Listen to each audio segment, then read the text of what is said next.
Hello student, welcome to my channel. आज से हम एक्सरसाइज 12.2 करने वाले हैं। उसका क्वेश्चन नंबर फर्स्ट देख लेते हैं। A solid is in the shape of a cone standing on a hemisphere with both their radii being equal to 1 centimetre. एक सॉलिड है जो कि कोन के शेप में है और हेमिस्फीयर के ऊपर स्टैंड कर रहा है। दोनों की ही रेडियाई जो है वो 1 सेंटीमीटर है and the height of the cone is equal to 1 centimetre equal to the radius. जो हाइट ऑफ द कोन है वो भी रेडियस के बराबर है। रेडियस कितना था? 1 सेंटीमीटर था, तो हाइट भी 1 सेंटीमीटर हो गई। तो find the volume of the solid. सबसे पहले सॉलिड बना लेते हैं कि एक्चुअल वो है कैसा। उन्होंने कहा जो सॉलिड है वो इन द फॉर्म ऑफ क्या है, कोन में है।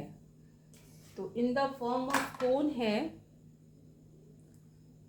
कोन आपको पता ही है किस शेप का होता है। सबसे पहले कोन बना लेते हैं। ये है कोन और ये स्टैंड करता है एक हेमिस्फीयर के ऊपर इस तरह से। और इसको छोटा बना लेती हूँ क्योंकि इसकी हाइट और उसकी हाइट वैसे तो मैटर नहीं करता, आपको आइडिया होना चाहिए कि ये इस तरह से मैंने बना दिया। ठीक है। अब उन्होंने कहा है कि ये जो रेडियस है वो आर जो है वो 1 सेंटीमीटर है और ये जो हाइट है, हाइट ऑफ द कोन, वो भी आर के बराबर है, यानी कि 1 सेंटीमीटर है। आपको इस सॉलिड का वॉल्यूम निकालना है। ओब्वियसली इस सॉलिड का वॉल्यूम निकालने के लिए इसका वॉल्यूम प्लस इसका वॉल्यूम आपको ऐड करना पड़ेगा। तो हम लिखेंगे volume of the solid, volume of the solid equals to volume of the cone plus क्या है ये हेमिस्फीयर। ये तो कोन है, ये मैंने लिख लिया है, और ये क्या है, हेमिस्फीयर। तो volume of the hemisphere, hemisphere. अब वॉल्यूम ऑफ द कोन क्या होता है? वो होता है 1/3 पाई आर स्क्वायर एच। फॉर्मूला आप याद रखिए क्योंकि फॉर्मूला गलत हो जाएगा, आपका सम भी रॉन्ग हो जाएगा। Plus volume of the hemisphere होता है 2/3 पाई आर क्यूब। ये आपने दोनों के फॉर्मूले आपने लिख लिए। लिखने के बाद आप देखिए कॉमन क्या है। तो कॉमन एक तो 1/3 कॉमन है क्योंकि इसमें भी 1/3 है, इसमें भी 1/3 है। ठीक है।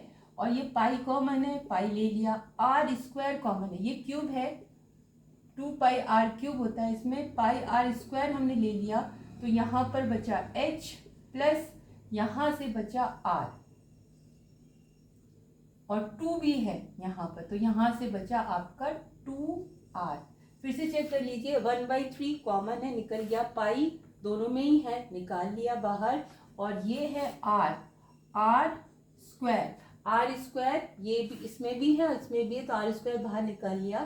तो इसमें से बचा एच, यहाँ से बचा प्लस, यहाँ से बचा 2 और पाई तो निकल चुका है। r3 है, इसमें 2 निकाल चुके हैं, तो एक r बचेगा। अब आप वैल्यू रख दीजिए। इसकी जगह पाई, आर की जगह 1 का स्क्वायर, एच की जगह भी 1 प्लस इसकी जगह 2, इसकी जगह 1। ऐसा क्यों? क्योंकि उन्होंने दिया हुआ है जो रेडियाई है वो भी 1 सेंटीमीटर है और जो हाइट है वो रेडियस के बराबर है, यानी कि 1 सेंटीमीटर। वैल्यू आपने पुट कर दी, यहाँ पर आया पाई/3 मल्टीप्लाई बाय, यहाँ पर आया 1, यहाँ पर आया 1 + 2 यानी कि 3 कैंसिल हो गया, यानी कि बचा पाई। क्योंकि ये वॉल्यूम है तो सेंटीमीटर क्यूब। तो आपका वॉल्यूम ऑफ द सॉलिड आ गया पाई सेंटीमीटर क्यूब। होप समझ में आया होगा। अगर समझ में आया है तो प्लीज़ प्लीज़ प्लीज़ मेरे चैनल को सब्सक्राइब कीजिए, लाइक कीजिए और शेयर कीजिए। Thank you.